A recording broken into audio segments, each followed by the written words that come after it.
നമസ്കാരം. വീണ്ടും മണി വീണ മീട്ടാൻ പോവുകയാണ്. ഇപ്പം ഞാൻ നിൽക്കുന്ന സ്ഥലം നമ്മുടെ മറയൂരായ കാന്തല്ലൂർ. ഇതൊരു നല്ലൊരു ഭയങ്കര ഭംഗിയുള്ള പ്രദേശമാണ്. അത് ചീനി ഗസ്റ്റ് ഹൗസ് എന്ന് പറഞ്ഞ ഗസ്റ്റ് ഹൗസിൽ താമസിച്ചുകൊണ്ടിരിക്കുകയാണ്. എൻ്റെ പുതിയ ചിത്രമായ പടത്തിൻ്റെ ചിത്രീകരണം നടന്നുകൊണ്ടിരിക്കുകയാണ്. ബിജു വർക്കി ഷൂട്ട് ചെയ്യുന്ന ഓറഞ്ച്. ഇങ്ങനെയുള്ളൊരു തമിഴ് കൾച്ചറിലുള്ളൊരു സ്ഥലങ്ങൾ ഷൂട്ട് ചെയ്ത് ഇപ്പോൾ എനിക്ക് ആദ്യം ഓർമ്മ വരുന്നത് മലയാളി മാമന് വണക്കം എന്ന് പറഞ്ഞ ഒരു ഇതാണ്. അതിനകത്ത് ഒരു കാല് ഒടിഞ്ഞൊരു ക്യാരക്ടറായിട്ടാണ്. ഒരു കാലില്ല, വെട്ടിക്കളഞ്ഞാണ്.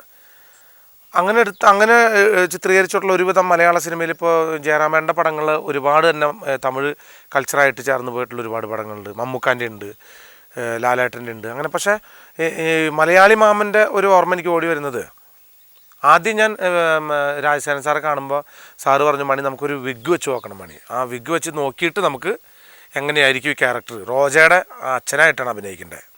സായികുമാർ ചേട്ടൻ്റെ ചേച്ചിയാണ് എൻ്റെ ഭാര്യയായിട്ട് അഭിനയിക്കുന്നത്. അങ്ങനെ വിഗ് വെച്ച് നോക്കിയപ്പോൾ ഒരു സുഖമായില്ല. സാറ് പറഞ്ഞു ഇത് പോരല്ലോ. അപ്പോൾ ഞാൻ സാറിനോട് പറഞ്ഞു, സാർ ഒരു പണിയായിട്ട് ഞാൻ എൻ്റെ ഉള്ള മുടി ഞാൻ ഷേവ് ചെയ്യട്ടെ എന്ന് പറഞ്ഞു. മണി ഷേവ് ചെയ്ത് അടുത്ത പടം പിന്നെ നോക്കാം സാറേ, നമുക്ക് ഈ പടം നമുക്ക് ഒന്ന് പഠിച്ച് കളഞ്ഞിട്ട് എങ്ങനെയുണ്ട് ഒരു അപ്പിയറൻസ് നോക്കാമെന്ന് പറഞ്ഞു. അങ്ങനെ ഞാൻ പോയി ഇവിടുന്ന് മുടി റൗണ്ടിൽ അങ്ങോട്ട് വടിച്ച് കളഞ്ഞു വന്ന് ഒരു മീശൊക്കെ വെച്ച് നിന്ന് കഴിഞ്ഞപ്പോൾ സാറ് പറഞ്ഞു, യെസ് ഗുഡ്, ഇത് നന്നായി, ഇങ്ങനെ വേണം ഒരു ആർട്ടിസ്റ്റായ, അത് നമുക്ക് നമ്മുടെ കൂടെ നിന്ന് പോകണം എന്നൊക്കെ പറഞ്ഞപ്പോൾ തന്നെ നമുക്കൊരു എന്തൊരു സന്തോഷം പോലെ തോന്നി. അങ്ങനെ മുടി വടിച്ച് കളഞ്ഞിട്ടാണ് ആ പടത്തിൽ അഭിനയിച്ചത്. എനിക്ക് ചില മലയാള സിനിമയിൽ തന്നെ ജഗതി ചേട്ടൻ ഏത് മീശ വെച്ചാലും കറക്റ്റായിരിക്കും. അത് എങ്ങനെ വിഗ് വെച്ചാലും മീശ ഒട്ടിച്ചാലും 4 കാലിൽ വീഴുന്ന ഒരു ആർട്ടിസ്റ്റാണ് ജഗതി ശ്രീകുമാർ എന്ന് പറഞ്ഞ അദ്ദേഹം. അതുപോലെ തന്നെ നമ്മുടെ നെടുമുടി വേണുവേട്ടൻ വിഗോ എന്തെങ്കിലും ഒരു അപ്പിയറൻസ് വെച്ച് കഴിഞ്ഞിട്ടുണ്ടെങ്കിൽ അത് അതേ രൂപത്തിൽ കൂടെ കറക്റ്റായിട്ട് മാറുന്നുള്ളതാണ്. സിദ്ദിഖേട്ടൻ ഇക്കയും അതേമാതിരി എന്തെങ്കിലും വിഗ് വെച്ച മുഖഭാഗം പെട്ടെന്ന് മാറുന്നുള്ളതാണ്. അങ്ങനൊരു പല പടങ്ങളിലായിട്ട് നമ്മൾ കുറച്ച് കാലങ്ങളായിട്ട് എനിക്ക് അത്തരത്തിലുള്ള അവസരങ്ങൾ കുറേ വന്ന് വീണിരിക്കുകയാണ്. പ്രത്യേകിച്ച് ഈ വർഷം തന്നെ വിഗായിട്ടും മീശയായിട്ടും മീശ വടിച്ചും പല രീതിയിലും അങ്ങനെ കിട്ടിയൊരു വേഷമാണ്. ആദ്യം കിട്ടിയ വേഷമാണ് മലയാളി മാമന് വണക്കം. അതിൽ ഒരൊറ്റ സീനുണ്ട് കേട്ടോ. ഞാൻ വന്നിട്ട് അതിലൊരു ചെയർ ഇട്ടിട്ടുണ്ട്, വീടിൻ്റെ ഉമ്മർത്തൊരു ചെയർ. അതെങ്ങനെ ചെയർ പോയിന്ന് എനിക്കും ദൈവത്തിന് മാത്രമേ അറിയുള്ളൂ. ഈ ഷൂട്ടിങ് കാണാനായിട്ട് അവിടെ ഒരുപാട് ആൾക്കാർ നിന്നിട്ട് എൻ്റെ അടുത്ത് സാറ് പറഞ്ഞു, മണി ഈ ചെയർ ഒറ്റയടിക്ക് ഒടിഞ്ഞ കാലൊക്കെ അടിക്കുമെന്ന് പറഞ്ഞു. ഞാൻ പറഞ്ഞു സാറെ നോക്കാം. അതല്ല മണി, ഇതിങ്ങനെ തെറിച്ച് പോകണമെന്ന് പറഞ്ഞു.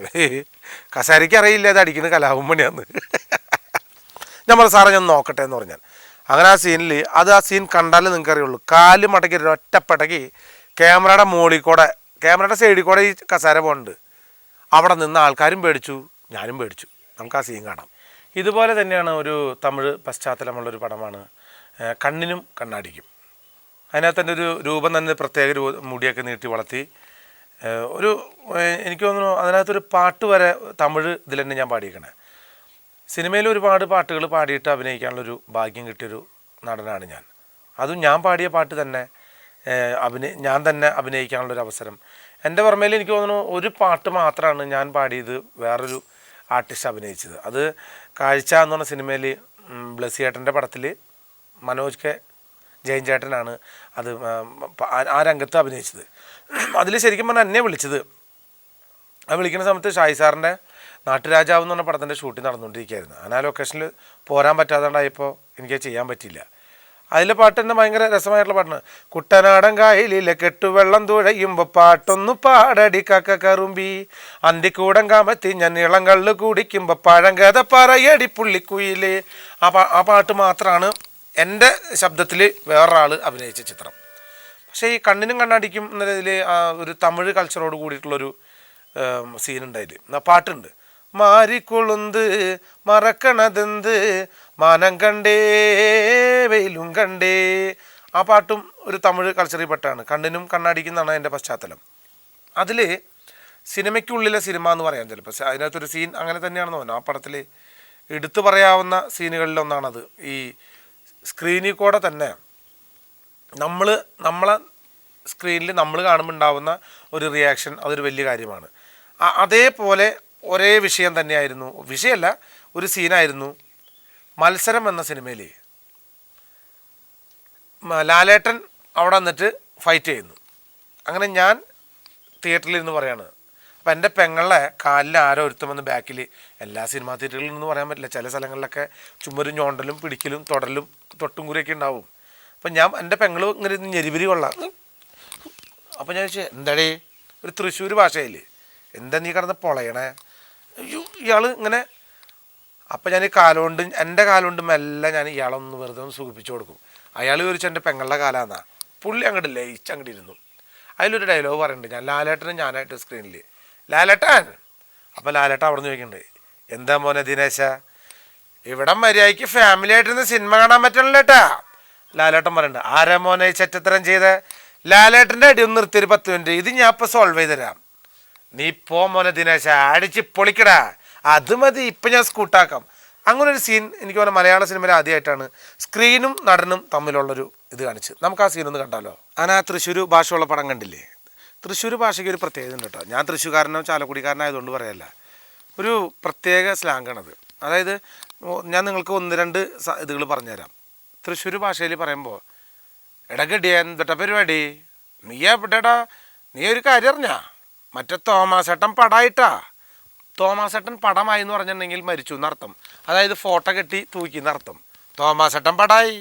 അപ്പോൾ ചോദിക്കും, നീ എവിടെ പോയിട്ട് തന്നെ, ഞാൻ തോമാസേട്ടൻ ഇവിടെ പള്ളിപ്പറമ്പിൽ നട്ടേ, തോമാസേട്ടൻ പള്ളിപ്പറമ്പിൽ നട്ടൂന്ന്, അതായത് കുഴിച്ചിട്ടു എന്ന് പറഞ്ഞേ. നമ്മുടെ തോമാസേട്ടൻ പള്ളിപ്പറമ്പിൽ നടാൻ പോയിട്ട് വരല്ലേ, സംഭവം ഓൺ ദ സ്പോട്ടിൽ സ്കൂട്ടായി. അതാണെന്നേ. അത് ചില ഭാഷകൾ. അപ്പം തൃശ്ശൂർക്കാർ വക്കീലിനെ പറയണത്, നമ്മുടെ വക്കീലിനെ എന്താ പറയുന്നറിയാമോ, ആ മറ്റേ കെടി തോറ്റുടാ കോടതിയിൽ പോയിട്ട്, എന്തു പറ്റി, ആ വവ്വാലേട്ടൻ ശരിയായില്ല, വവ്വാലെന്ന് പറയണ വക്കീൽ. അങ്ങനത്തെ ഒരു വേഷത്തിൻ്റെ പ്രത്യേകത പറയണത്. അപ്പോൾ ഓരോ തമാശകളുള്ളൊരു ഭാഷയാണ് തൃശ്ശൂരിൻ്റെ ഭാഷ, അതായത് ഒരു സ്നേഹമുള്ള ഭാഷയാണ്. അപ്പോൾ ആ തൃശ്ശൂരിൻ്റെ ഭാഷയാണ് ഇപ്പോൾ നമ്മൾ കണ്ടത്. അതുപോലെ തന്നെ ഓരോ ഭാഷകൾക്കും ഞാനിപ്പോൾ എൻ്റെ കാസറ്റിലായാലും ഞാൻ പറയും, ഞാൻ ചില ഭാഷകളുണ്ട്. ഞാനിപ്പോൾ എനിക്ക് ഞാൻ ഒരു ഭാഷ പറഞ്ഞ് നിങ്ങൾ ശ്രദ്ധിച്ചേക്കണം കേട്ടോ. ഏനൻ്റെ പൊന്നിൻ്റെ കുയിനോട്ടുകാരാ, ഏനൻ്റെ അവസ്ഥ വയനല്ലാത്ത അവസ്ഥയാണ്. ഏനെന്താ ചെയ്യുന്നയ്യാ, ഞാനൊരു കൈനസിറ്റ് അതിനിറക്കിയിട്ട് അതിനല്ല പൈനാട്ട് കൈനട്ടിട്ട് നീനങ്ങളുടെ വീനവരം പൈനറിയണം. ഇതെന്താണെന്ന് ചോദിച്ചാൽ ആർക്കറിയില്ല. ഏനൻ്റെ കുയിനട്ടുകാരാ, എൻ്റെ കൂട്ടുകാരാ. ഞാനൊരു കൈനസ് അതിനിറക്കിയിട്ട്, ഞാനൊരു കാസറ്റ് ഇറക്കിയിട്ട് അതിനതിലെ പൈനാട്ടിൻ്റെ ട്യൂനോണ് കൈനട്ടിട്ട് ആ പാട്ടിലെ ട്യൂണ് നിങ്ങൾ കേട്ടിട്ട് അതിനോട് വീനവരം പൈനറിയണം കേട്ടോ, എന്നോട് വിവരം പറയണം കേട്ടോ. ഇത് ഓരോന്നിലും ഓരോ അക്ഷരങ്ങൾ കൂട്ടി കൂട്ടി പറയണതാണ്. അത് കാസറ്റിലായാലും സിനിമയിലായാലും എല്ലാത്തിനും നമുക്ക് അങ്ങനത്തെ ചില ഭാഷകൾ ഗുണം ചെയ്തിട്ടുണ്ടെന്നുള്ളതാണ്. പെട്ടെന്ന് നമുക്ക് പറയാനും അതുപോലെ ഒരിക്കലും തൊണ്ടയിൽ ഒതുങ്ങാത്ത ചില കാര്യങ്ങൾ നമ്മൾ സ്റ്റേജിൽ പറയുക, അതായത് പെടപെടാന്ന് പറയുന്ന ഒരുപാട് എൻ്റെ പഴയ കൊച്ചിൻ കലാഭവനിലൊക്കെ കളിക്കുമ്പോൾ ഉള്ളൊരു അനുഭവമാണ് ഞാനിപ്പോൾ ഓർക്കുന്നുണ്ട്. എടാ അട്ടപ്പാടിയിൽ 8 വീട്ടിൽ കുട്ടപ്പഞ്ചേട്ട പട്ടിയെ മട്ട് പിടിപ്പിച്ച മട്ടുപാവി കുട്ടപ്പഞ്ചേട്ട പോട്ടെ എന്ന് വെച്ച് നീ എന്നെ വട്ടത്തിലിട്ട് തട്ടിയ സംഭവം നാട്ടി പാട്ടലട ചട്ട പൊട്ട കുട്ട ചട്ട ചട്ടന പൊട്ടഞ്ച പൊട്ടന നാട്ടിയുടെ പട്ടി മണിക്കലാടത് അന്ധനായ സ്വന്തം തന്തയുടെ മോന്തയെ കൊന്തം കൊണ്ട് കുത്തി അന്ധനാക്കിയ ബന്ധു ഇന്ത്യയോട് പന്തിക്ക് ചന്തയിൽ പന്തവും കത്തി ചിന്തിരിക്കുന്ന നിന്റെ ബന്ധുവായി ശാന്ത ചിന്തേറ് തള്ളാൻ പോയി. ആട്ടെ പോട്ടെ ഇരിക്കട്ടെ, ഒരിക്കൽ തട്ടാൻ കുട്ടപ്പനെ വിട്ട് കോട്ടപ്പടിക്ക് വന്നപ്പോൾ തട്ടാൻ കുട്ടപ്പനെ വട്ടത്തിലിട്ട് തട്ടിയ സംഭവം നാട്ടി പാട്ടല ചട്ട പൊട്ട കുട്ട. എടാ കൊല്ലം കണ്ടവന് ഇല്ല വേണ്ടെന്ന് ചൊല്ലി ഗതികെട്ട പുലിന്നിവിടെ ചില്ലി ചിക്കൻ. കഷ്ടകാലത്ത് രക്ഷ നേടാൻ ഇഷ്ടദൈവങ്ങൾ ഇഷ്ടം പോലെ പ്രാർത്ഥിച്ച് മൃഷ്ടാനുവെ കഴിഞ്ഞിലും കഷ്ടിച്ചുള്ള അഷ്ടിക്ക് വേണ്ടി അഷ്ടമിച്ചറുള്ള ഇഷ്ടികളത്തിൽ ഇഷ്ടികം ചുഖമായി കുഷ്ട നിനക്ക് കുഷ്ടം വരാം കഷ്ടം അതെനിക്ക് ഇഷ്ടമാണ് നഷ്ടം. ഇങ്ങനെ സ്റ്റാർട്ട് അങ്ങ് ടാ എന്ന് പറയുന്നത് ഇതൊരു 20 വർഷം മുൻപ് ഞാൻ സ്റ്റേജിൽ അവതരിപ്പിച്ചൊരു രംഗമാണ്. ഇപ്പോൾ പറയുമ്പോൾ ശരിക്കും അത് പടപടാന്ന് വരണില്ല എന്നുള്ളതാണ്.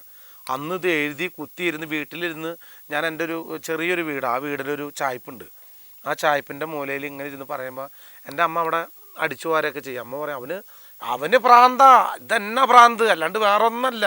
കാരണം നമ്മളിത് പ്രാക്ടീസ് ചെയ്യാന്നുള്ള അമ്മയ്ക്ക് അറിയില്ല.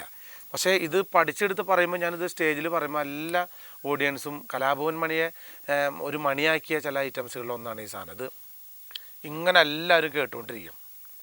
അതിലൊരുപാട് സംഭവങ്ങളുണ്ട്. ഇപ്പം ഞാൻ മിമിക്രി ആർട്ടിസ്റ്റ് ആയാൽ പോലും ഞാൻ അന്നും കൂടുതൽ അവതരിപ്പിച്ചിരുന്നത് ഒട്ടകം, ആന, മയിൽ, പിന്നെ അതുപോലെ മറ്റേ ജുറാസി പാർക്കിലെ ദിനോസർ, അത്തരത്തിലുള്ള ഇതുകളൊക്കെ ആയിരുന്നു. അത് നമുക്ക് ഓരോന്ന് കാണിക്കുമ്പോഴും സിനിമ നടന്മാരിൽ അനുകരിച്ചത് ഞാൻ മാമുക്കോയനെ മാത്രമേ ഉള്ളൂ. മാമുക്കോയ്ക്ക് ഒരു പ്രത്യേക മാമുക്കാൻ്റെ സൗണ്ടിൽ തന്നെ ഞാൻ പാട്ടൊക്കെ പാടിയിരുന്നുള്ളൂ. മാമുക്കൊക്കെ ഒരു പ്രത്യേക വോയിസാണ്. അത് നേരിട്ട് സംസാരിക്കുമ്പോൾ കറക്റ്റ് ആയിരിക്കുക. വളർത്തോനെ എടാ നിന്നെ നമ്മൾ കാണുന്ന വെച്ചിട്ട് പറ്റില്ല, എത്ര ദിവസമായെന്ന് പറയുമ്പോൾ എൻ്റെ മറ്റേ സിനിമ കണ്ടു കേട്ടോ, സൂപ്പറായിരിക്കണം, എന്താണ്ടോ അങ്ങനെ ഒരു പ്രത്യേക വോയിസിലാണ് മാമുക്ക സംസാരിക്കുക. അതുകൊണ്ട് മാത്രം സിനിമാ താരങ്ങളിൽ ഞാൻ അനുകരിച്ചിരുന്നത് മാമുക്കനെയാണ്. പിന്നെ മിമിക്രിയിൽ എടുത്തു പറയാവുന്നത് ഞാനൊരു ചെയിൻ സോങ് പാടിയിരുന്നു. അതായത് ഇങ്ങനെ ഒരു പാട്ടിൽ നിന്ന് തന്നെ കണക്ട് ചെയ്തിട്ട് തങ്കിടതത്തരികിടതത്തിത്ത തങ്കിടത്തി തകജിമി തകജിന് തങ്കിടതത്തിത്തരികിടതത്തിത്ത തങ്കിടത്തി തകജിമി ചകന് തങ്കിടതത്തരികിടത തത്തരികിടതത്ത് ചില്ലിമുള്ളങ്കാടുകളിൽ ലല്ലല്ലം പാടി വരും തെന്നലേ തെന്നലേ അല്ലിയാമ്പൽ കടവിലൻ നരയ്ക്കു വെള്ളാരം കുന്നിലെ നിഴലിടും നേരത്ത് പുല്ലാങ്കുഴലുതും കാറ്റേ വാ വതിയാരേ വാ വഞ്ചിക്കുടി എന്നെ കേട്ടില്ലേ കോട്ടയത്തൊരു മൂത്ത പുള്ളച്ചൻ 90 കഴിഞ്ഞപ്പോ പെണ്ണാളേ പെണ്ണാളേ കരിമീൻ കണ്ണിൻ്റെ കടമെഴിയാളെ കിന്നാരം പറയണ പെണ്ണ് ഇന്നെന്തേ മേനിക്കൊരു നിറമാറ്റം പെണ്ണ്. ഇതിങ്ങനെ കുറേ പാട്ടുകളായിട്ട് കണക്ട് ചെയ്തു പോകുന്നുള്ള അത് ഒരു പാട്ടിൻ്റെ ഏതാക്ഷരം അതിൽ നിന്ന് ലിങ്ക് ചെയ്ത് പോകുന്ന ഒരൈറ്റാണ്. അതും എന്നൊരു കലാകാരനെ സംബന്ധിച്ചിടത്തോളം മിമിക്രിയിൽ എനിക്ക് ഒരുപാട് ഹെൽപ്പ് ചെയ്തൊരു ഐറ്റമാണ്. ഇന്നും ചില വേദികളിൽ പോകുമ്പോൾ, അതും ഒട്ടുമിക്കതും നമ്മുടെ ഗൾഫ് രാജ്യങ്ങളിൽ പോകുമ്പോൾ അവിടുത്തെ നമ്മുടെ ഗൾഫിലെ സുഹൃത്തുക്കളെല്ലാവരും പറയുമ്പോൾ ചേട്ടാ ആ ചെയിൻ സോങ് ഒന്ന് പാടണേ എന്ന് എന്നോട് പലപ്പോഴും പറയാറുണ്ട്. എന്തായാലും അത് വലിയൊരു സന്തോഷമായിട്ട് തന്നെ തോന്നാണ്. അതിനൊക്കെ കാരണക്കാർ നിങ്ങളാണ്. നിങ്ങളുടെ പ്രോത്സാഹനവും നിങ്ങളുടെ സഹായവും നിങ്ങളുടെ ഒരു പ്രാർത്ഥനയും കൊണ്ടാണ് ഇന്ന് ഈ കലാഭവൻ മണി ഇങ്ങനെ നിങ്ങളുടെ ഈ പ്രേക്ഷകരുടെ മുമ്പിൽ വന്നിരിക്കാനും ആ സിനിമകളെക്കുറിച്ചും ഞാൻ അവതരിപ്പിച്ച ഓരോ ഐറ്റംസുകളെ കുറിച്ചും പറയാനുള്ള അവസരം എനിക്ക് കിട്ടിയത്. അതൊരു വലിയൊരു മഹാഭാഗ്യമായിട്ട് കാണാണ്. തീർച്ചയായിട്ടും നമുക്ക് അടുത്ത പരിപാടി തീർച്ചയായിട്ടും കാണണം. ഒരുപാട് സംഭവങ്ങൾ നിങ്ങൾക്ക് എനിക്കും നിങ്ങളുമായിട്ട് പങ്കുവയ്ക്കാനുണ്ട്. അതിൻ്റെ കൂടെ നിൽക്കണം, കാണണം, കണ്ടേ പറ്റൂ.